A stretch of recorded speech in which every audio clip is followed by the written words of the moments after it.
აქაც ეს პირველი კომენტარი, სპიდი უკვე სიჩქარე, ფერი არის მითითებული რედი და შემოდის ახალი ბრძანება begin fill. ესე იგი, როდესაც რაღაც ფიგურის დახატვა გვსურს, მაგ შემთხვევაში ვიწყებთ begin fills, ანუ თუ ამ ფიგურის გაფერადება გვსურს. დავხატეთ მაგალითად წრე 75 პიქსელის მქონე და შემდეგ დავასრულეთ ეს ფერის ჩასმა.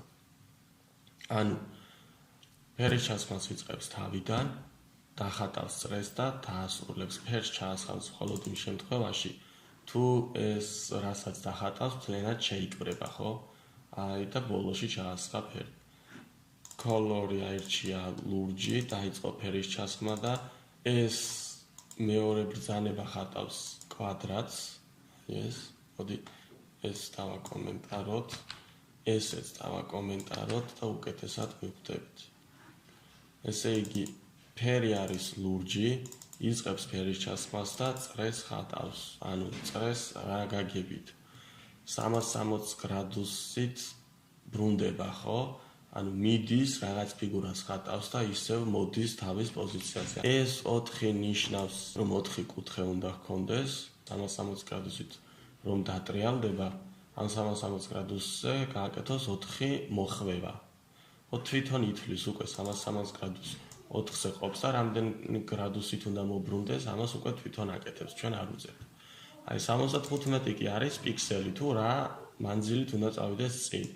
75-ის მაგივრად ჩვენ აქ თუ გავაკეთებთ სიტყვაზე 15-ს, უფრო პატარა კვადრატს დახატავს. თუ გავაკეთებთ 50-ს, ამ შემთხვევაში უფრო დიდ კვადრატს დახატავს, ხო? 4-ის მაგივრად ჩვენ აქ თუ გავაკეთებთ 3-ს, მაშინ უკვე 3 კუთხეც დახატავს.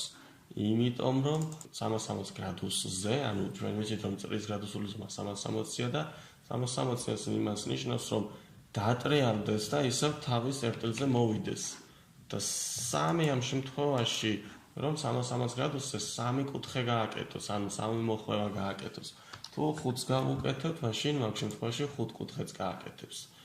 კარგი, ახლა ესეც იგივე არის, უბრალოდ რაც აქ გავარჩიეთ, ფერი არის yellow მითითებული, 75 პიქსელით მიდის წინ და 360 გრადუსზე გააკეთა 3 კუთხე. აქაც 75 ჩავწეროთ და მოდი ახლა 360-ი შევცვალოთ. 360-ს თუ შევცვლით, მაგალითად 180-ი დავწეროთ, რას იზამს? ნახეთ? ანუ რომ დაიწყო აქ 360 გრადუსი ხომ არის, რომ დატრიალდეს ისევ იმ პოზიციაზე მოვიდეს. 180 გრადუსი არის 360 გრადუსის ნახევარი. ანუ ნახევარს გააკეთებს. და ის 3 კუთხე გვაქვს მითითებული, მაგრამ აქ 180 გრადუსზე გააჩერა უბრალოდ მოქმედება. ანუ აქედან რომ დავიწყეთ, ერთი კუთხე აქ, მეორე კუთხე აქ და მესამე უნდა წამოსულიყო, მაგრამ უბრალოდ აქ შუაში გაჩერდა და ამიტომ 4 კუთხე გამოდის. კარგით. მე მგონი გასაგები არის.